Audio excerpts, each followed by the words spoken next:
E aí, galera, beleza? Eu espero que sim. Eu espero que vocês estejam bem. Hoje a gente vai estar vendo sobre métodos construtores, certo? E vai ser bem tranquilão, vai ser algo bem dinâmico. Eu acho que vocês já viram e a gente já utilizou muito aqui, só que eu nunca tive a oportunidade de entrar um pouco mais a fundo, né? Que isso é uma coisa muito importante na questão de desenvolvimento de programação orientada a objeto, certo?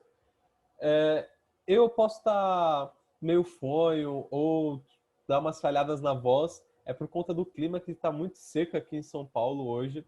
Então, caso minha voz fique meio zoada ou meia fonha, ou eu pare de falar por algum instante, é para eu beber água ou limpar meus canais nasais, certo? Mas, tirando isso, bora pro vídeo que eu acho que vai ficar mais fácil de vocês entenderem lá. Vou compartilhar minha tela agora com vocês.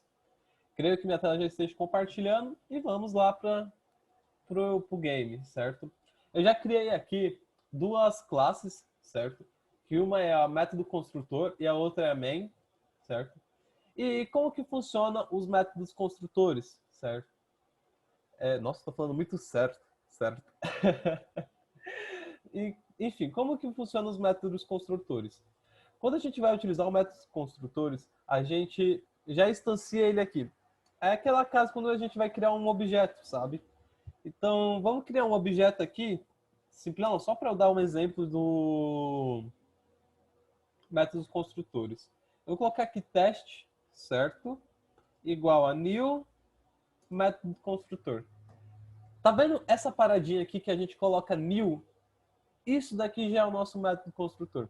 A gente consegue criar um método, né? Tanto que ele seja, pode ser, sei lá, ele pode ser estático, quanto nós pode fazer inserção de dados nele, então pode começar com valores parados e depois a gente colocar valores nele, como a gente vai ver agora, e vice-versa. Isso daqui você pode utilizar muito, muito mesmo, por exemplo, para fazer configurações de impressão ou configurações de usuário, sei lá, da sua empresa. Você quer que todo usuário novo ele já comece com aqueles níveis de acesso. Então você pode utilizar um método construtor que ele já vai liberar todos aqueles níveis de acesso. E depois você vai fazendo os incrementos, certo? E, claro, que isso tudo eu estou preparando vocês agora com relação ao método construtor para a gente começar a entrar no conceito de herança, que é um negócio surreal. Mas, enfim, vamos falar sobre os métodos construtores agora. Então, aqui eu já passei o nosso método construtores. Mas aí você faz as perguntas assim, Gabriel, mas onde que a gente declarou algum método lá? A gente não declarou nada lá na classe método construtor. Não, a gente já declarou, só que não aparece pra gente, né? É tipo como se fosse algo default, sabe? Então o método construtor ele existe, só que não está aqui pra gente. E a gente consegue fazer as alterações nele. Por exemplo, vamos criar aqui alguns valores? Vamos criar valor de.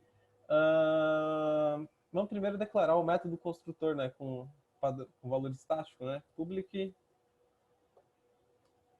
certo? Método construtor. E aqui a gente já faz a atribuição dele. Só vamos criar aqui um atributo do tipo inteiro, certo? Vamos criar um atributo inteiro que é bem tranquilo. Int chamado número, nunca é para ficar mais fácil de digitar. Não vai receber valor nenhum. Só isso. E a gente consegue atribuir valores a num aqui. Então 1 vai ser igual a 10, certo? E já era. Nosso método construtor já está ok. Se a gente, por exemplo, vir aqui e dar um sort,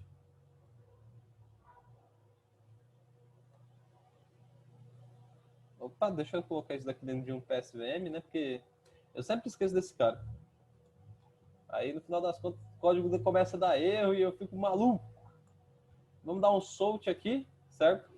E vamos colocar aqui o nosso método, o nosso objeto que a gente fez. Então é teste.num, que no caso é o nosso atributo. Vamos rodar para ver? Rodando.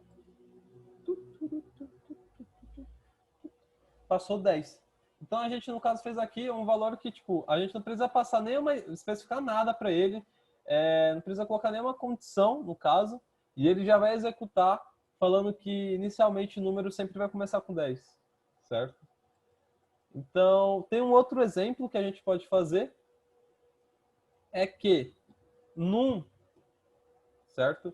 Num vai começar... Eu vou criar outro método aqui, que esse daqui eu vou deixar de exemplo para vocês usarem lá na GitHub, lá para pegar na minha GitHub. Public método construtor. E nesse método construtor, a gente pode fazer o quê? Fala assim, ó, você vai receber uma condição. E qual será a sua condição? Sua primeira condição, você vai ter que pegar um valor do tipo inteiro que pegue N1, certo? E aí a gente passa aqui, ó, num igual a N1. Feito isso, a condição sendo cumprida com o acordo, a valor da variável 1 vai ser N1. Vamos fazer o teste para ver? Coisa bem simples aqui. Vamos colocar aqui um scan, né, certo? Scan. Entrada. Não, N1. Vou colocar já N1 aqui para facilitar a nossa vida.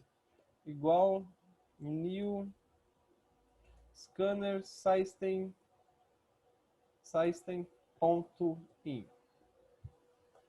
Certo? E aqui a gente vai pegar e vai falar que scanner, né? Então, fazer N1, né? Deixa eu colocar aqui. N1. E vai falar que scanner, né? Então, oh, meu Deus, não é N1 não, é teste. Entrada, quer dizer, entrada. E que N1 vai ser igual a entrada ponto...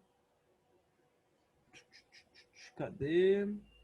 Vamos lembrar aqui. Int next int. Vamos só colocar aqui aquela do tipo inteiro, né? Porque senão não dá. E depois a gente pode criar um outro método construtor aqui, né? No caso já vai pegar o valor de N1. Na verdade a gente já pode fazer isso aqui, ó. Método construtor N1, que vai ser igual a new. Método construtor igual N1. Passando em N1 e podemos dar um sort aqui, chamando o método construtor num.num. Então o valor que a gente imputar aqui no scanner aqui, certo? Vai ser o valor que vai ser passado para num, certo? Então vamos fazer o teste. Só rodar aqui. Buildando. Pediu para digitar, então a gente vai digitar o valor de 52, que é um número bonito. E agora o nosso N2 está valendo 52. O num lá, daqui da nossa classe método construtor, está valendo 52. Então isso daqui você consegue trabalhar tanto com parâmetros quanto sem parâmetros, né? E você consegue definir como ele vai começar inicialmente também. Então, o método construtor é algo bem tranquilo e simples de se trabalhar, né? Não é um bicho de 1000 cabeças. E é muito tranquilo e isso auxilia você muito quando você precisa, por exemplo, criar templates de inserção de dados. Por exemplo, sempre que o usuário fazer uma inserção de dados, sempre que aquele método for chamado, ele vai ter que fazer uma inserção de dados. Um exemplo, certo? Então, isso ajuda muito, muito mesmo a questão de você utilizar métodos construtores e atribuir funções a ele. Então, esse foi o vídeo de hoje. Amanhã a gente vai começar a ver sobre herança, tá? Então, amanhã eu vou trazer um vídeo todo teórico, bonitinho, trazendo exemplos na prática da vida real com heranças, com a questão de herança. E até amanhã, onde a gente vai estar vendo esse conteúdo fantástico. Tchau!